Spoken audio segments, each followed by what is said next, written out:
With IRCC and the PNP programs rapidly changing their rules and regulations, this is the most common question that we are facing these days. What should I do to plan for my PR? What pathway should I pursue? How can I get my Canadian permanent residence in the future? If you are interested in knowing what pathways are out there that you can consider, as of today, that is June 17th, we are going to talk about all the pathways that are available that you can pursue. Please watch this video until the end. Welcome back to the channel, guys. My name is Dhruv. I am a regulated Canadian immigration consultant, and at our firm Effizient, we assist all prospective immigrants with their immigration to Canada. So if you have any questions, you are an aspirant to move to Canada, here is our contact information. You can call us, WhatsApp us, email us. We would be happy to help you. Now, before moving into the content of this video about PR pathways that are a possibility in today's world, let's answer the comment of the week. This comment comes from Vishal, and the question is that my PGWP was expiring. Before the PGWP expired, I applied for an extension, and now I'm trying to apply for a visitor extension, for a visitor record. And in the form IMM 5708, there is a question: what is your current status? What should I put? When it asks you for your current status, in this case, you are in applied status. So out of the list of different status, what you can choose is other, and in the field you can put applied status. That is adequately going to represent what your current status is. And the from and to date could be, from date could be when you applied for that status, or even when you got your first status, until a future date, because you don't know when a decision is going to come on your applied status. I hope this answers your question. Now let's move on to the topic of the video with regards to PR pathways that are achievable in today's world. Now, the first program we start always is with Express Entry.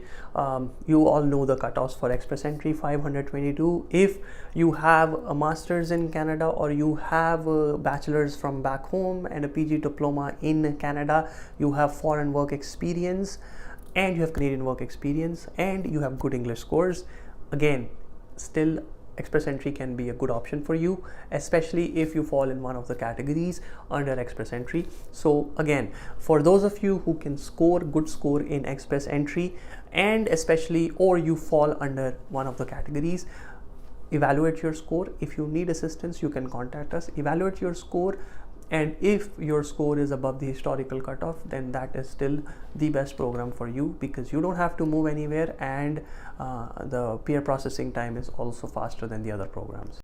However, in this video, mostly I'm going to focus on those folks who completed their grade 12th in India, came here for a 2-year diploma program, and now they are looking for options.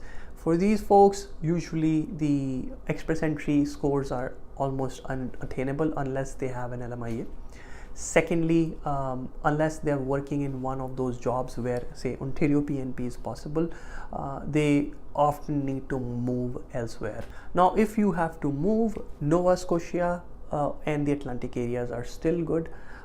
Nova Scotia PNP, although has imposed some restrictions, again, still it is a good place to be in order to apply for your PNP. The requirements are still as they used to be. They have not changed the requirements. Newfoundland Labrador is another province. Their provincial program is good. You can apply under the international graduate program under the Newfoundland Labrador, and again, both of these provinces also have access to Atlantic immigration programs. So that's another program that you can target, and it's still open. Often folks mention the Rural Northern Immigration Program, that is RNIP. That program is also a good program. However, currently it is going to resume starting September this year. So until then, we don't know if there are going to be any changes in the program. And also, this program is very specific to different communities. So you want to make sure that you know the requirements of the community where you're planning to move, because every community has their own selection criteria, and you want to be mindful of the selection criteria, and if you fall into the eligibility for that community, if you're planning to pursue that pathway.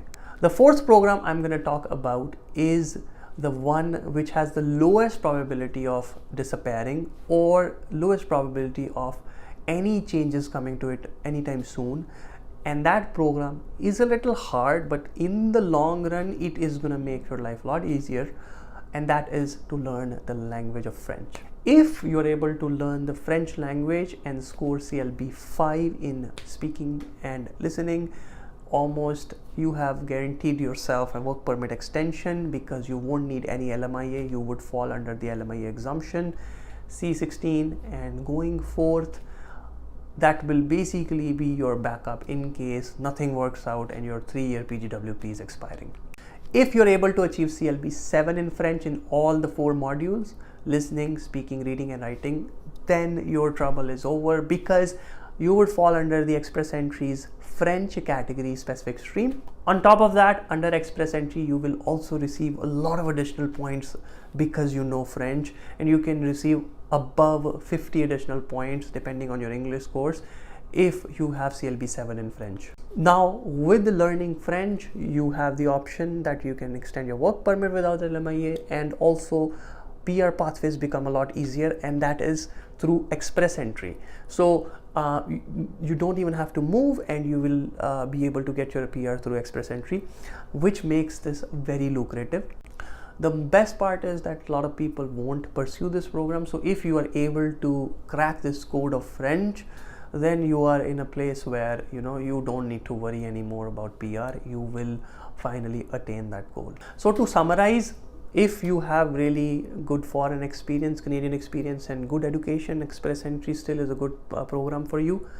You need to move. Atlantic provinces are still the most sought after at the moment. Newfoundland, Labrador, Nova Scotia, New Brunswick and Prince Edward are a little dicey at the moment. They're making changes, so I don't recommend. But the Atlantic immigration program stays open in all the 4 Atlantic provinces, so that's another option. Thirdly, again, we talked about RNIP. It is not open yet, but when it opens up, you can check if the community that you're targeting is going to be eligible, or you're going to meet the eligibility for that. And lastly, French. And French is a stream where if you're able to crack it, then you are almost guaranteed. I won't say 100%. There are no guarantees, of course, but it puts you in a very strong position to achieve your Canadian permanent residence. So that's it, guys. That was the June 2024 update with regards to the PR programs that are still attainable, and if you are planning a PR pathway, this video serves as a very good guideline for you as you're trying to plan ahead, as you're trying to make sure that you have enough tools in your toolbox in order to attain Canadian permanent residence, be it French, be it good foreign experience, be it good relocation plans to Atlantic Canada, or be it the Rural Learning Program. If you like this video, please hit the like button, subscribe to the channel and hit the bell icon so you are notified about any new video that we upload. Thanks again for watching, guys, and I'll see you in the next video.